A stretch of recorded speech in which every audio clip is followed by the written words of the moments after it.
get started, Troy will give some general comments on trade deadline, all that stuff. Hasn't happened for a while, but with our beats on the West Coast, those three are on Zoom. So what I'll do is when I open it up for questions, I'll let those guys chime in with a question that they have first, and then I'll open it up to the room. So, go ahead, Troy. Yeah, good morning. Before we get started, I just want to say what from the Pistons and the Detroit community, how heavy our hearts are. Recent passing of Earl Cureton, who was a dear member of the community, Piston community, city of Detroit. So to him and his family, our condolences, and look forward to celebration this weekend. But Earl was tremendous to all of us, and my short time here, I'm just thankful that I got to know him, and he was always there for me. I got to know Earl through Maurice Cheeks, who's a teammate of his with the 76ers, and he and Maurice were really good friends, and that was kind of our connection. But I wanted to start off with that first.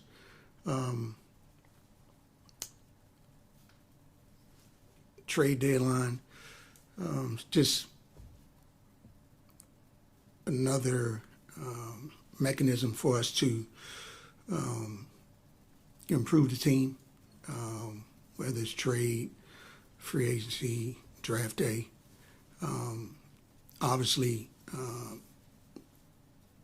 because of where we have been with our record, changes needed to be made, and we wanted to make some changes and shift the energy, but we're working away at making sure that we continue to build the roster, but more importantly, complement our young core. That didn't happen the first half of the season for various reasons, but we're not going to cry over spilled milk. We didn't get it done, and we wanted to make sure we continue to add to our identity, defense and shooting during this trade deadline. As you've seen the last couple nights, the young core really stood up, and that's on me that we didn't do a good enough job complimenting them first half of the season. Injuries,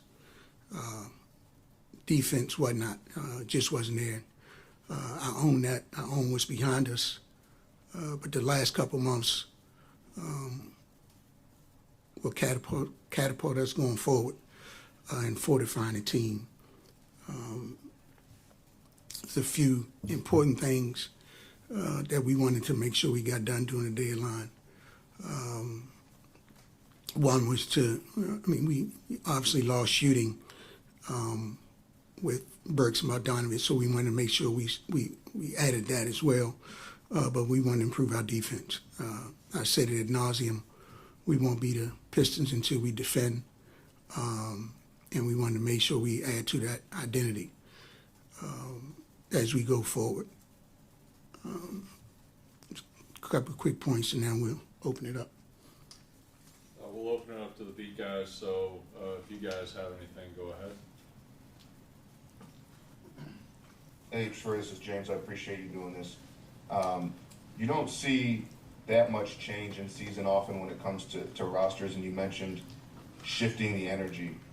Did you think that the losing streak, kind of getting to that point, impacted just the mood of the team more so than this team being necessarily a 3-win team a month ago?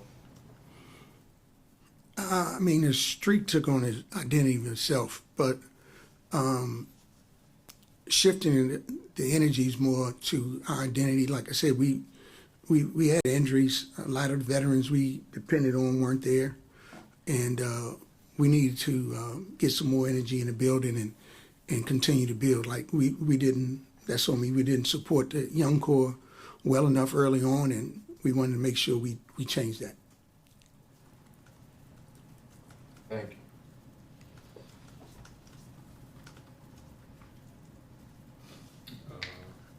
Troy, thank you for doing this. This is Omari from the Free Press. If you look back at the factors that kind of led to the team not meeting expectations this season, what would you pinpoint as being the reasons behind that? I'll start.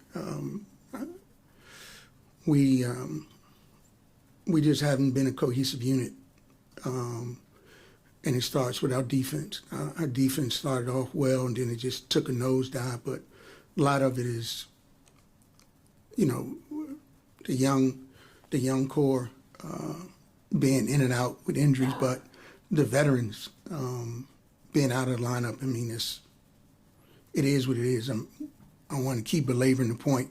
I mean, we know Bogdanovich pretty much missed the first 20 games, and Morris missed probably the first 40 games. So that's on me. We didn't, and our defense didn't hold up. We just haven't been a cohesive unit, and it's important that as you go through this, we gain some cohesion and some momentum as we try to forge forward.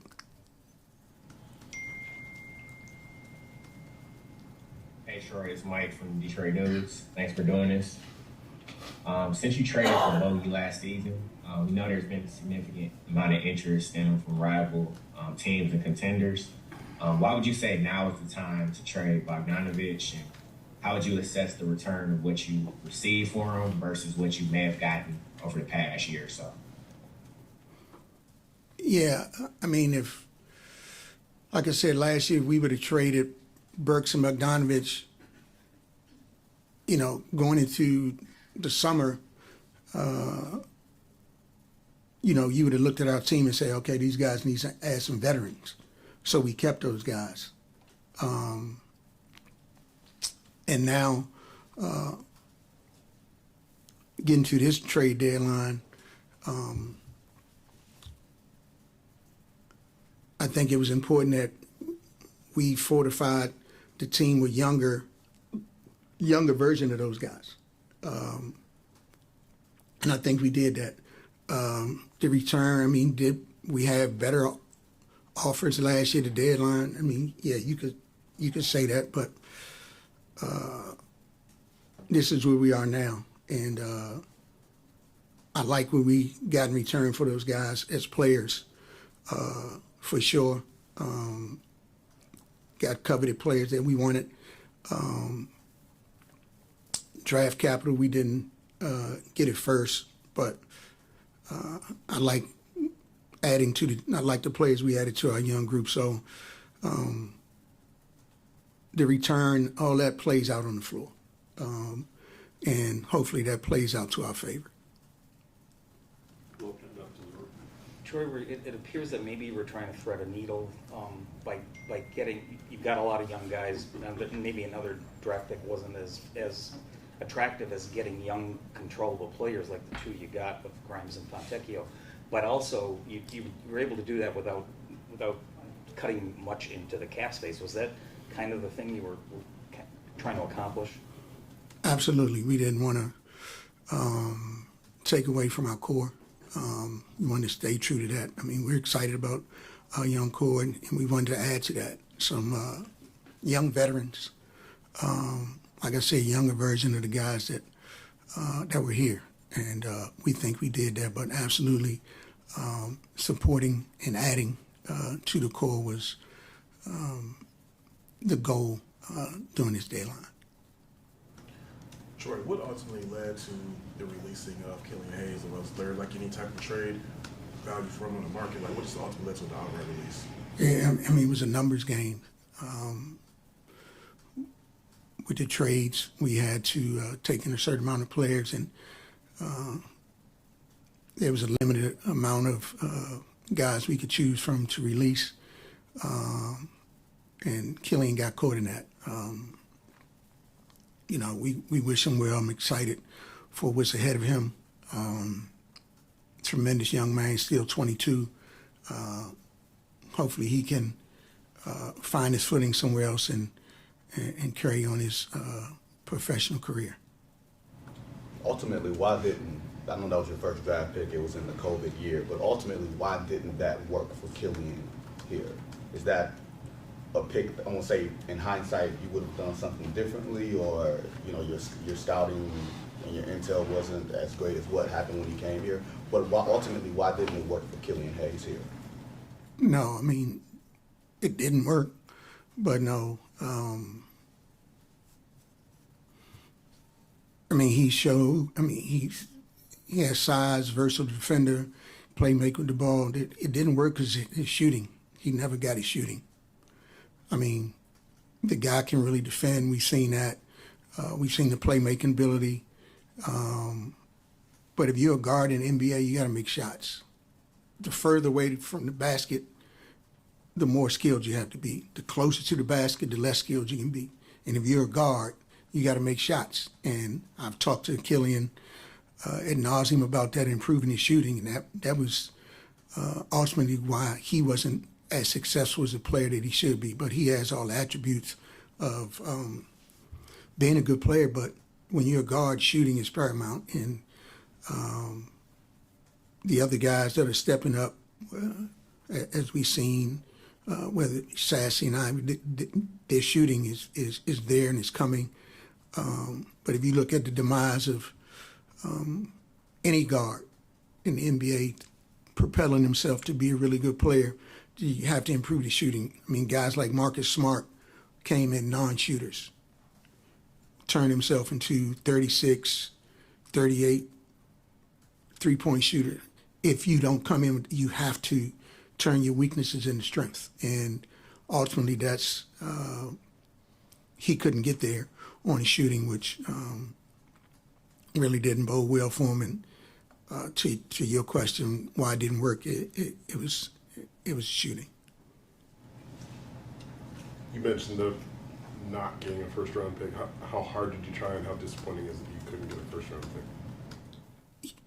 That's for everybody to determine the picks or what have you. Like I said, whether you have the third pick, the fifth pick, the 55th pick, you want to try to get a good player. Absolutely, we try to get,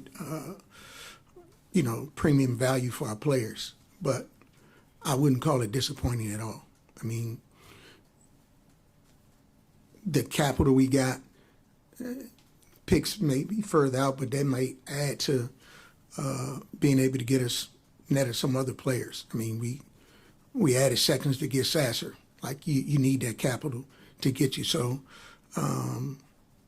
I wouldn't call it disappointing that we didn't get a first. Everybody hops on that, but whatever picks you get, you have to, if you pick, you have to draft and draft well, and then having that capital to add to whatever transaction you make can also help you. So no, I wouldn't say I'm disappointed we didn't net at first. That's talk for everybody else. Troy, do you think that Monty is connected enough to the team and has figured out the roster in a way that you'd like to see, the rotations, that sort of thing? Is it where you'd like it to be? Well, he's a coach, absolutely. I've said this, like, Monty has, this year pain. But all of us have been here have a different level of pain, whether it's 1, 2, 3, in my case 3, my 4th season. So I'm coming from a different place. Like, he has to learn the team and learn the players and figure that out, how it works and how to connect the group and right combinations, et cetera. So everybody that's been watching and been around gonna have their view of how things should look and how they should play out, but he's fresh into this. And so that takes a little time. And he's sorting through it. And you never know your team and your players until you coach them. And it's painful. as we're going through it, but that's just where we are. You got to go through the rough waters to get to smooth sailing, and we're in the rough waters, and looking forward to smooth sailing one day. Hey, Troy, can you give your message to Piston fans that might not have a whole lot of confidence in what's going on with this team right now, and why are you the right guy to kind of build this thing back up? And maybe what is the timeline to get to where you want to get to? Well, absolutely,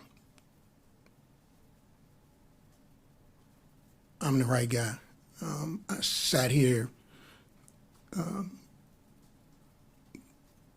June of 2020 and said we're going to restore the Pistons. That's what we're going to do.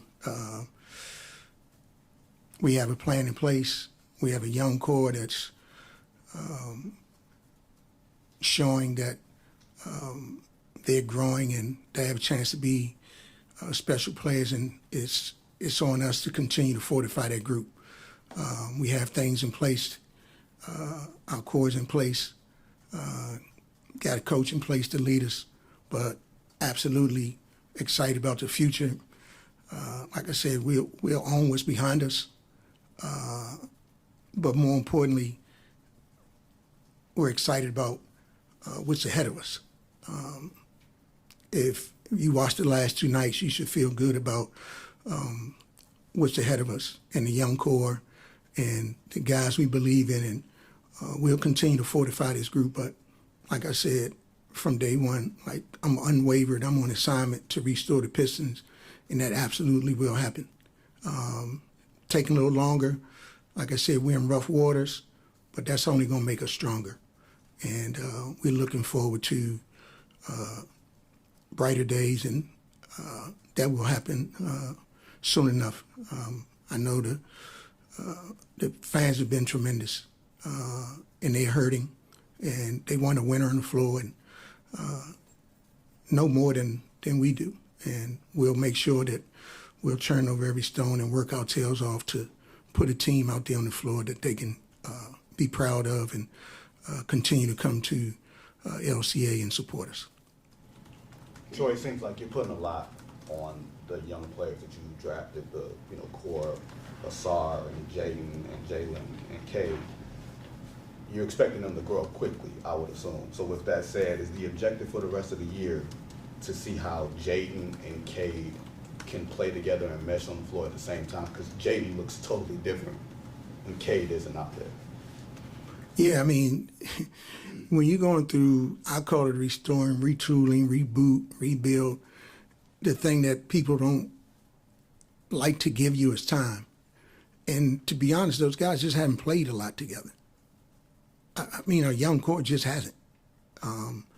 Due to injuries, and Cade was out 60, 70 games last year. Ivy was a rookie. Durham was a rookie. I mean, like, this group just hadn't been together. And, yeah, these last 30 games, we like to see this young core gel and work together and find themselves. But, time together, minutes together, games together is extremely important. And you can't, take for granted how important that time together on the floor and those minutes together to figure it out. I mean, yeah, you can say that Jaden has looked different without Cade on the floor, but I don't know how many minutes they've played together. So we'll figure that out. Last night was a big step of that, but they'll figure it out. Good players always do, and we're confident in that. And so, yeah, we need time served. And to your point, these last 30 games, hopefully that we can build on that. What's your vision for Grimes here with this group, with that core, and what's the difference between this year's Grimes and last year? Grimes is a 3-and-D guy.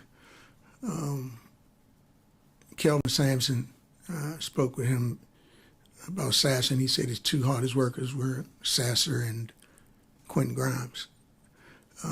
So no, we're excited about adding Grimes. He fits the profile that we need. He doesn't need the ball, makes shots, defends at a high level. Great teammate. I mean, we expect him to step into a role to help support the young core. He's young, so he'll be part of that group, and for him to continue to grow as well. So excited to add him to the group. He was a huge target for us.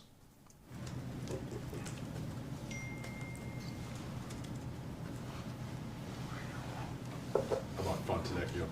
What do you like? Like a lot. He was huge. This guy's made a huge strides from his first year in the NBA to this season. Versatile, his shooting, toughness, the vigor he plays with. We're excited about what he has. A young veteran, even though he's second year in NBA, he's 28. He has a maturity about him that we like, that we'll miss with Bogdanovich, that he'll bring. But he's a great team guy, shoots the ball, very high level complimentary player. We're excited about adding him to the group as well. What's your conversations been like with Tom Gores, and how confident is he that this thing can get kind of turned around, and where do you think his patience is at? How disappointed is he? No, I mean, we all have been disappointed with what's behind us, but we've been at it all year about improving and working hard, and no doubt we need a change, and we've done some of that, but extremely confident in what we have going forward. Like I said, it's been tough times, but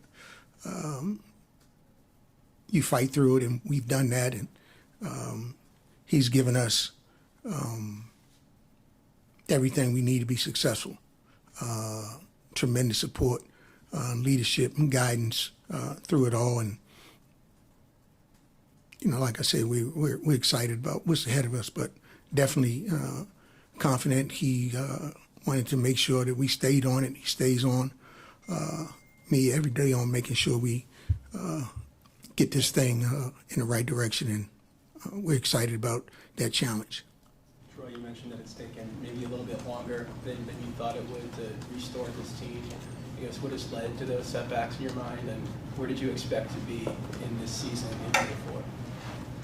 Yes, I mean, it's taken a little longer because of injuries, but that's part of the game, so I'm not crying over spilled milk. We've had a lot of change, whether it be on the floor, coaching, but we expected to take a step forward this year. That didn't happen early on, so now we had to change the energy and shake up a few things to get us going again, but the core is here, and excited about moving forward. But, these things are never linear. So getting our feet under us now is what we're looking forward to in the challenge, and I think we're proven to be going in the right direction that way in the last few nights. You've taken a lot of chances on former high draft picks, Bagley, Knox, Wiseman, where situations that didn't work out for them for one reason or another. Will that part of the strategy change if will you take a flyer on a different type of player moving forward to try to fortify the back end, or is that still something you're looking for to be more, I would say, maybe more opportunistic and hoping that this environment will be better than previous environments? Yeah, we haven't taken a big swing on those. They've been all low risk, high reward type of things. But yeah, you always, and that's a part of the toolbox that we always look at. Can you take a swing on a guy that hadn't had success somewhere else that won't cost you? So no, we'll always look at those opportunities, whether long as it doesn't hurt the group and infringe on what we're trying to do. We'll definitely continue to look at that that platform and that box of player. The problem is when you do it and you throw big money at them when they haven't proved themselves. So no, we'll stay away from that. But I do like the profile of looking at young players that giving them a second chance in their footing, as long as it's low cost, high reward. A couple of weeks ago, Monty Williams led to a organizational meeting about the usage of Jaden Ivey. Just what exactly what was said about how you guys viewed his usage or lack thereof? I mean, we talk all the time in the meeting. That's the meeting, but we just talked about, getting him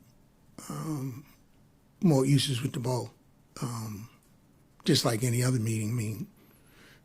We talk about the team and how to be more useful with the players. But yeah, in that particular meeting, we talked about him having the ball more in his hands. And to Vince's question earlier about Cade and Ivy figuring it out, that's part of it. When they're on the floor together, splitting those guys. So yeah, definitely had that conversation. But improving the team is always an ongoing conversation. Do you feel like you're changing your thoughts about spacing and shooting? And for a long time, you talked about a couple of big guys, and you would give having two bigs on a team, and you'd give other examples of teams that have done it. Not necessarily when either one could shoot, but since you moved Bagley in particular and got Muscala, the way the spacing is kind of opened up the offense, is this something that you feel like you're looking at a little bit differently now, moving forward in terms of the kind of bigs you want, or just players in general? No, Muscala's big. He can just shoot. Right. No, but I never said I wanted to be smaller. You have two bigs on the floor. You need one that can shoot. Stewart's been out, and his shooting continues to grow. So I consider him a big. But Muscala's playing in that role. Yeah, ideally you want to play as much size as you can, and as much scale as you can. Bagley, happy for him and what he's doing in Washington.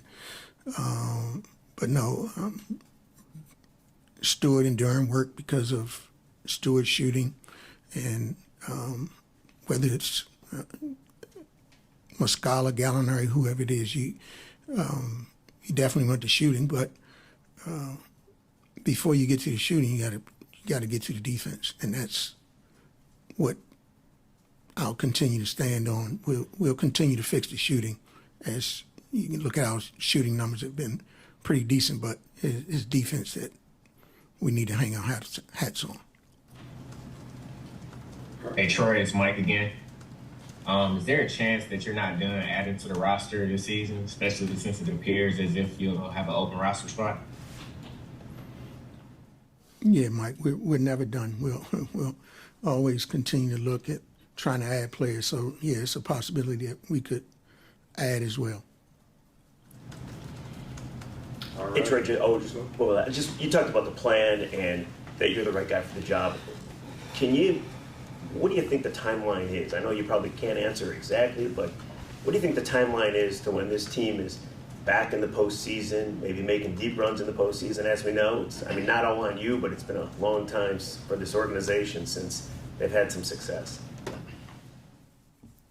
Well, when I came in, I said we had to restore the Pistons, and that's not changing. So timeline, I don't have the exact answer to that, but we had a lot to clean up and get in order first, and we've done that. We had to draft these young players. We have a young core now that we really like, and now we can move forward with them. But a timeline, we got the core together now, fortify the group, and Monty and his group build. But I don't know, but I can't give you an exact date, but the concrete has been poured. We've got it to a place now where we got the young core, and we've cleaned up a lot of things. We got great books, so it's there. I mean, we got great books, and we got a young core, and that's exciting, and looking forward to it. But a timeline of when we'll be restored is ongoing, and we're working our tails off to get us there. So you'll know. You'll be the first to know when we hit it. All right, guys. Thank you. Appreciate it, Troy. Thanks, Troy. Thanks, Troy.